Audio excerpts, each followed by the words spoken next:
അധികാരം കൊണ്ടുള്ള ഒരു ഫിത്ന ഒരാൾക്ക് ഉണ്ടായിക്കഴിഞ്ഞാൽ, ഒരാൾക്ക് അങ്ങനെ ഒരു അഹങ്കാരം തോന്നിക്കഴിഞ്ഞാൽ എന്തു ചെയ്യും? എന്താണ് ചെയ്യേണ്ടത്? അതാണ് സൂറത്തുൽ കഹഫിന്റെ അവസാനത്തെ ആയത്ത്. ബിസ്മില്ലാഹിർ റഹ്മാനിർ റഹീം. ഖുൽ ഇന്നമാ അന ബശറും മിസ്ലുകും യൂഹാ ഇലയ്യ أنما إلهكم إله واحد فمن كان يرجو لقاء ربه فليعمل عملا صالحا ولا يشرك بعبادة ربه أحدا. ദീന് കൊണ്ടുണ്ടാകുന്ന ഫിത്നയുടെ പരിഹാരം അസ്സുഹ്ബത്തു സ്വാലിഹ, നല്ലവരോടൊപ്പമുള്ള കൂട്ടുകെട്ട്.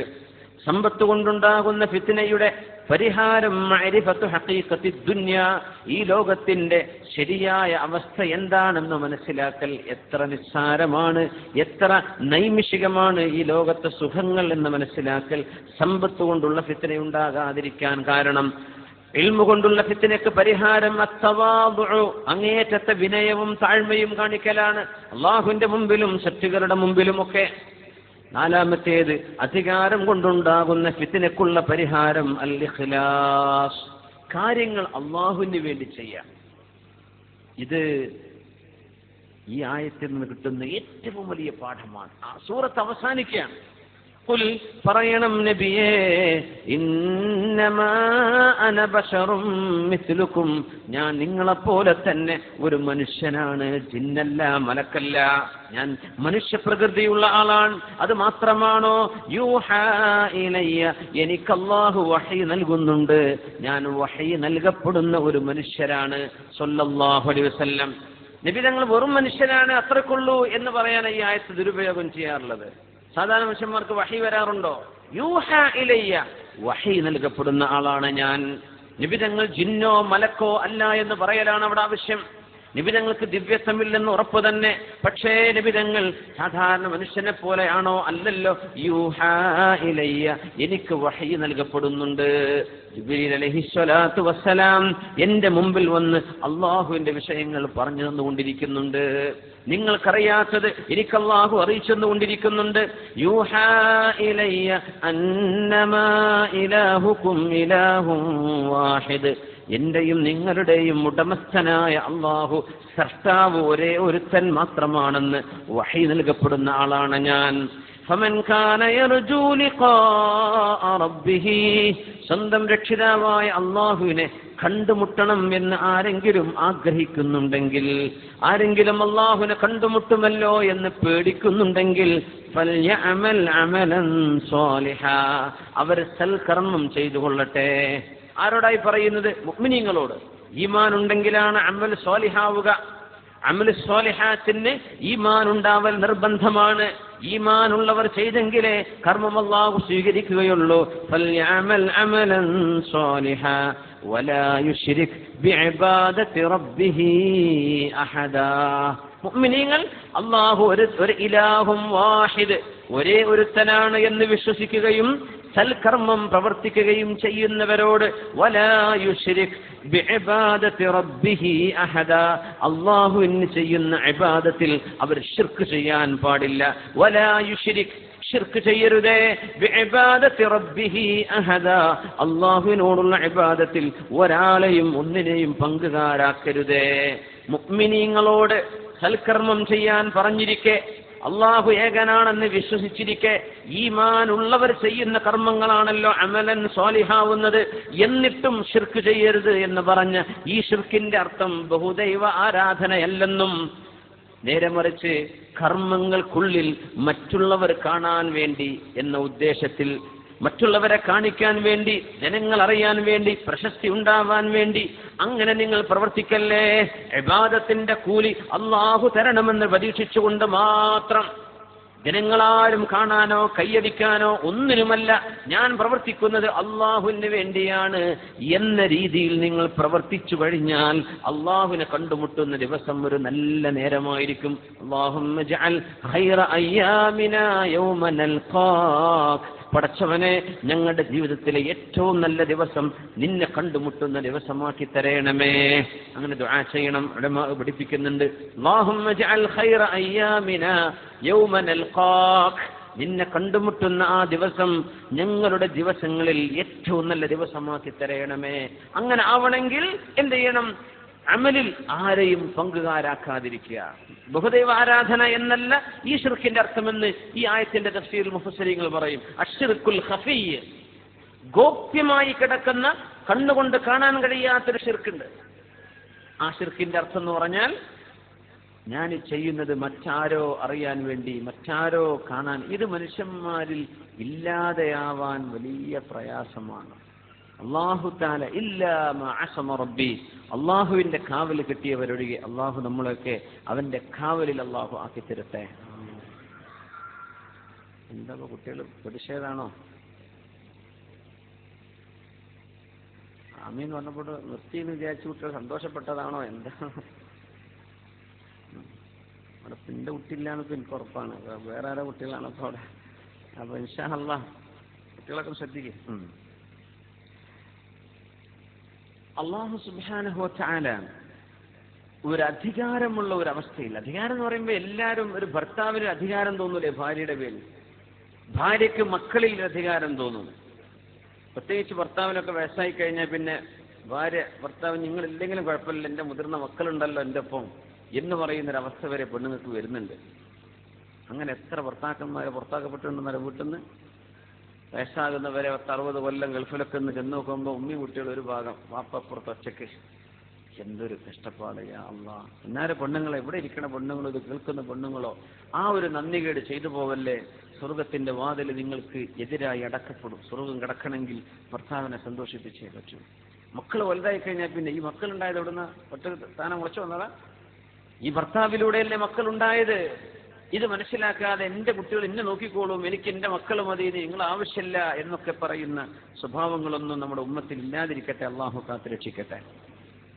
فمن كان يرجو لقاء ربه فليعمل عملا صالحا ولا يشرك بعبادة ربه أحدا.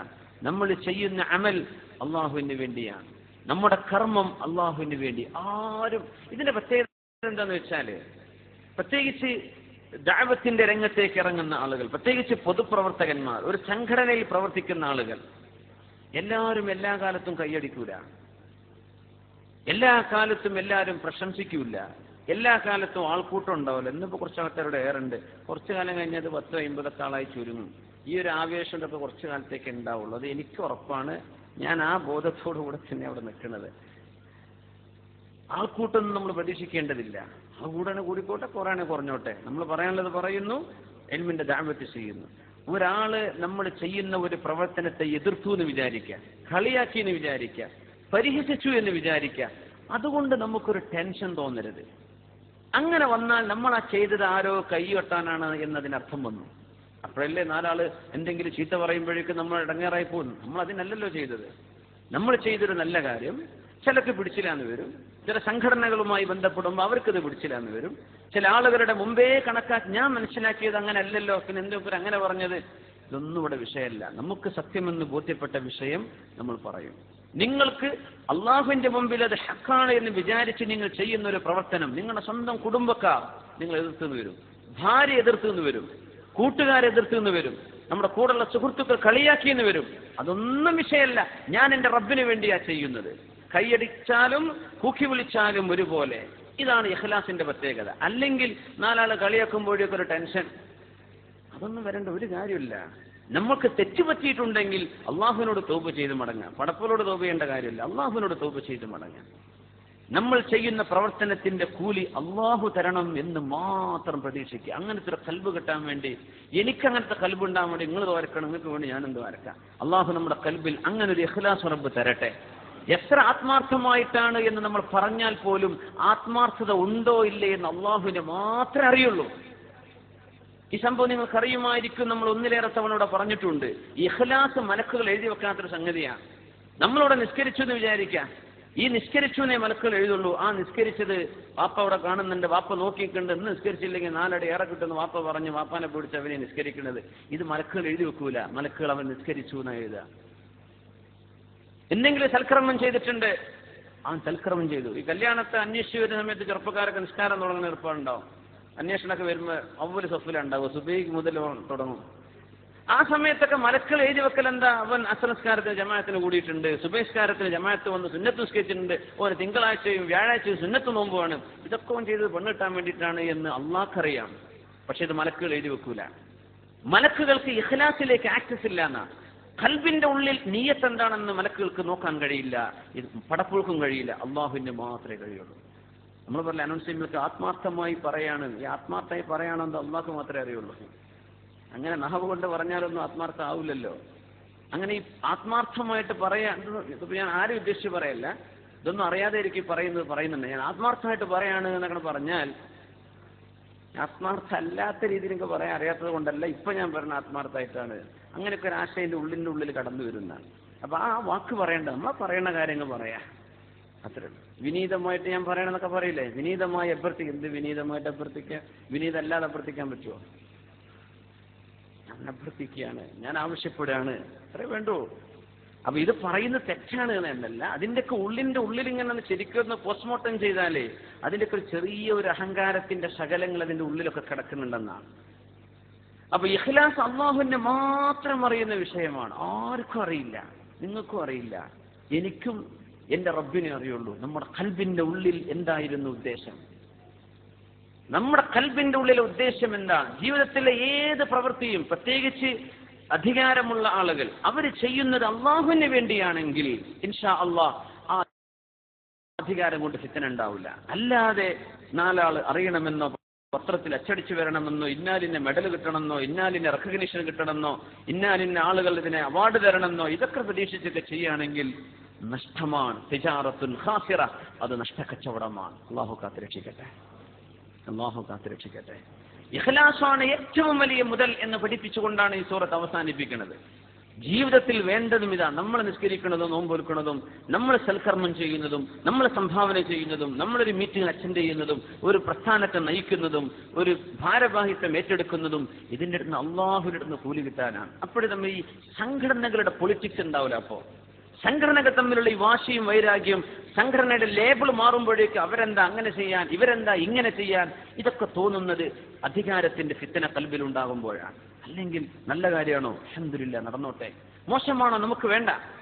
ഇത് അള്ളാഹുവിന് ഇഷ്ടമാണോ, നടക്കട്ടെ. ഒരു സംഘടനക്ക് ഇഷ്ടമാണോ അല്ലയോ എന്നാ നമ്മൾ നോക്കുക. അള്ളാഹുവിന്റെ ഇഷ്ടം നോക്കുന്നതിന് പകരം ഇന്നാലിന്റെ വ്യക്തികൾക്ക് ഇത് ഇഷ്ടമാണോ, ഇന്നാലിന്റെ ആളുകൾക്ക് ഇത് ഇഷ്ടമാണോ, ലാ തഅത ലി മഖ്ലൂഖിൻ ഫീ മഅസിയത്തിൽ ഖാലിഖ്. അള്ളാഹുവിനെ എതിര് ചെയ്തിട്ട് ഒരു പടപ്പിനെയോ ഒന്നിനെയും അനുസരിക്കേണ്ടതില്ല. നമ്മുടെ ഇബാദത്തും നമ്മുടെ ദഅവത്തും നമ്മുടെ പ്രവർത്തനങ്ങളും അള്ളാഹുവിന് പൊരുത്തമുള്ളതാണോ അല്ലയോ?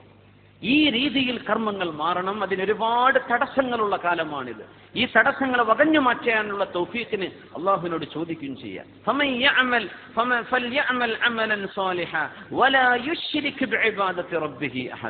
സിദ്ദീഖുൽ അക്ബർ റളിയല്ലാഹു തആല അൻഹു അതുകൊണ്ട് അധികാരം കിട്ടിയതിന്റെ ശേഷവും ആ 2 വർഷവും ബഹുമാനപ്പെട്ടവർ ഏതോ പാവപ്പെട്ട ഒരു ഉമ്മയുടെ വീട്ടിൽ അവരുടെ ആടിന്റെ പാല് കറന്നു കൊടുത്തിട്ടുണ്ട് സിദ്ദീഖ് റളിയല്ലാഹു തആല അൻഹു. ഉമർ തങ്ങൾ ചെന്ന് ചോദിച്ചപ്പോഴാണ്, ആരാണെന്ന് അറിയൂല. അദ്ദേഹം എത്ര കാലം ചെയ്യാൻ തുടങ്ങിയത്? 5-8 കൊല്ലായിട്ടുണ്ട്, കുറെ വർഷങ്ങളായി ചെയ്യുന്നുണ്ട്. അപ്പൊ അമീറായതിന്റെ ശേഷവും ഭരണാധികാരി ആയതിന്റെ ശേഷവും സിദ്ദീഖുൽ അക്ബർ റളിയല്ലാഹു തആല അൻഹു ആ ഉമ്മുമാക്ക് ചെയ്തു കൊടുത്തിരുന്ന സേവനം നിർത്തിവെച്ചിട്ടില്ല. നമുക്ക് അങ്ങനെ തോന്നൽ വരില്ല, ഇനിയിപ്പോ എങ്ങനെ ഞാൻ ചെയ്യാൻ, ഞാനിപ്പോ വലിയ നേതാവായി പോയില്ലേ? അങ്ങനെയല്ലേ, സയ്യിദുൽ ഖൗമി ഖാദിമുഹും, അല്ലേ? ഒരു സമൂഹത്തിന്റെ നേതാവ് സർദാർ ഖൗം കാ ഖാദിം ഹോത്താ ഹൈ, ഒരു സമൂഹത്തിന്റെ ഖാദിമായിരിക്കണം നേതാവ്. ഈ രീതിയിലുള്ള ഇഖ്ലാസ് നമ്മുടെ ഖൽബിലേക്ക് കിട്ടിയാൽ ഏത് അധികാരം ഏൽപ്പിച്ചാൽ തന്നെയും ആ മനുഷ്യനെ കൊണ്ട് ദുൽമുണ്ടാവില്ല, ആ മനുഷ്യനിൽ അഹങ്കാരം ഉണ്ടാവില്ല. ഈ രീതിയിൽ മുഅ്മിനീങ്ങൾ അധികാരം കിട്ടുമ്പോഴും അള്ളാഹു ഏതൊരു ഉത്തരവാദിത്വം നമ്മൾ ഏൽപ്പിച്ചാലും, പ്രത്യേകിച്ച് ജോലി ചെയ്യുന്നൊരു ലോകമാണിത്, ജോലിയുടെ സ്ഥലമാണിതൊക്കെ.